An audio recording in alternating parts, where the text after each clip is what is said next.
ډېر کسان اوس په دغه تراوو په وخت کې په لهو لعب باندې اخته دي. بعض کسان پراته دي په موبایل باندې ګیمونه کوي چې پوښتنه ځینې وکړي چې تراویح ولې نه کوي. وایي تراویح کله په اسلام کې وې ته ورشه د منیر شاکر سره به دې باندې بحث وکړه. دا خو یو لویه فتنه پیدا شوه. الله دې د امت باندې رحم وکړي. په امت کې یو انتشار خپور کړی دی، شک او شبهات یې پیل کړي دي. د منیر شاکر چې کوم اوس نوي کلیپان چلیږي، څوک وایي تراویح نشته، بعض وایي بل وار بیا وایي چې د روژې عظمت نشته. دا فالتو خبره ده والعیاذ بالله. الله چې د سړي د اخیر خاتمه د خرابېدو اراده وکړي نو بیا داسې ناولدې په کوي. ګورې زموږ اسلام الحمدلله یو ټوس دین دی. زموږ اسلام یو صاف او شفاف دین دی. هر خبره په سند رسېدلې ده. د 1400 کاله څخه تر اوسه پورې الحمدلله اسلام هر شی په خپل سند باندې محفوظ ساتلی دی. په دې کې د هر چا خبر نه چلېږي، نه زما ده نه د بل ده نه د بل چلېږي. او دا دین اسلام الحمدلله موږ په رضا قبول کړی دی، په زور چا پر موږ نه دی قبول کړی. لیکن باوجود د دې چې زموږ اسلام الحمدلله په سند رسېدلی دی، محفوظ دین دی، خو په هر وخت کې د اسلام پر خلاف باندې د شک او شبهات د پیدا کولو لپاره، د اسلام د تعلیمات څخه خلک راګرځولو لپاره، یا په اسلام باندې خلک د منع کولو لپاره د اسلام څخه چې انسانان راوګرځېږي، د دې لپاره هر وخت کې فتنه پیدا شوې. د موجوده دور فتنه د منیر شاکر دی. تراویح نشته. بجای د دې چې زه اوس دلته د تراویح استدلال درته پیش کړم، دونې خو دې نبي علیه الصلاة والسلام په روژه کې تراویح کړي دي. دا خو ته منې بل هم منې. یوازې کړي دي، یو وار یې په جماعت باندې کړي دي، دوه وار درېم وار نبي علیه الصلاة والسلام ویل دي چې دا خو داسې نه زما پر امت فرض. که هغه نه د حضرت عمر رضی الله عنه په دور کې حضرت عمر رضی الله تعالی عنه صحابه کرام چې کله په مسجد نبوي کې ولیده چې منتشر دلته ولاړ دلته ولاړ دلته ولاړ دلته ولاړ، د ټول سره راجمع کړ. ابی بن کعب رضی الله عنه امام ورته وټاکئ لمونځ ورکوه.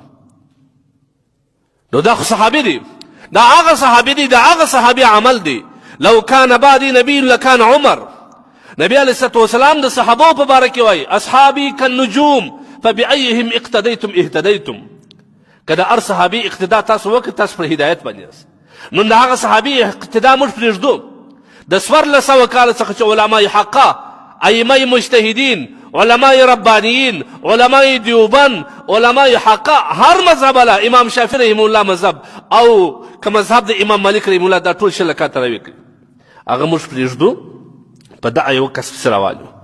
دا زموږ دین موږ ته دونې محبوبیت پیدا کړی دی. افسوس پر موږ باندې.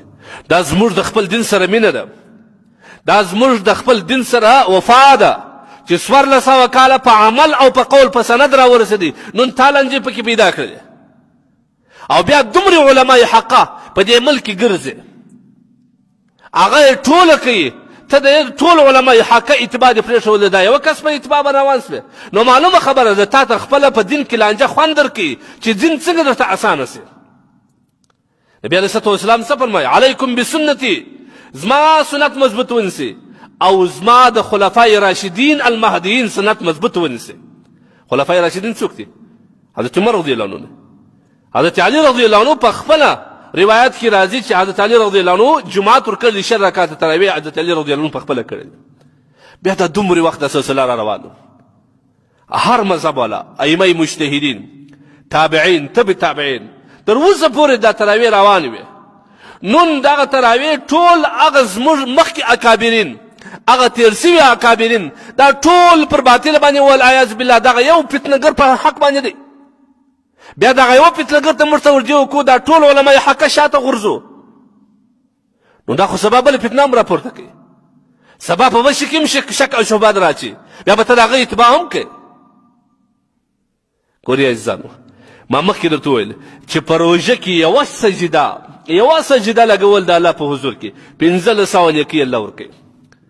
او پر دغه سجده باندې الله په جنت کې یو کور درکوي، 80,000 دروازې پرې. دا حدیث دی. لیکن منیر شاکر تا د دغه نیکۍ څخه محرومه کوي، تا د دغه کور د جنتو د بلډینګانو او د محلات څخه تا محرومه کوي. علما یې حقه تا دې خواته رابولي.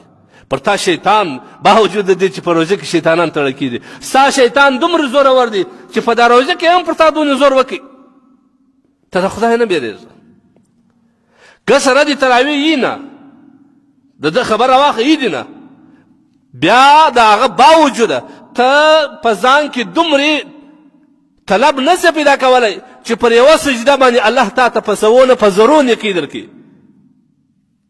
او په تا کې دا استعداد نشته ستاسو الله تبارک وتعالی دا کار نه دی اخیستی ولې عزیزان دا خبره واوره نبی علیه الصلوة والسلام کان یرغب فی قیام رمضان نبی علیه الصلوة والسلام رغبت ورکوي دا خپل امت ته د روژې د میاشتې په قیام کې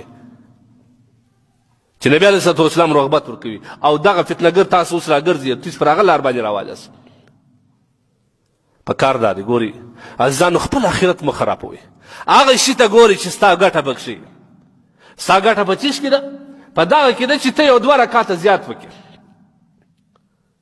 بیا پر 20 رکاته تراویح باندې علما کرام تحقیقات کړي دي در 100 نه در 200 نه در 900 500 زیات حوالې سته پر دې باندې دا چې یو سړی د حدیث نه انکار وکړي نو بیا هغه ستا کتابونه مني ګورې دا حدیث واورئ نبی کریم صلی الله علیه وسلم فرمایي زما پر امت باندې یو زمانه راځي هغه کې به داسې کسان وي چې خپل اکابرین ته بد او رب وایي او دا د قیامت علامو څخه یو علامه ده هغه خپل مشران اکابرین چې مخکې تېر سوي پر هغوی پسې دی بد او رب وایي رد پر کوي هغوی پر ناحقه باندې بولي او ځان پر حق باندې بولي دا د قیامت علامو څخه یو علامه ده او دا اوس دا موږ ته پر ښکاره په سترګو باندې دورایه موږ ته معلومه شول چې دا دغه علامه مو پیدا شوه روژه مبارکه میاشت الله ته ځان نږدې کړي د یو د بل خبرو باندې مه ځئ د خدای روی وګورئ الله تبارک وتعالی دغه میاشت د رحمت میاشت پیدا کړې ده دا الله تبارک وتعالی د جهنم د ازادۍ میاشت پیدا کړې ده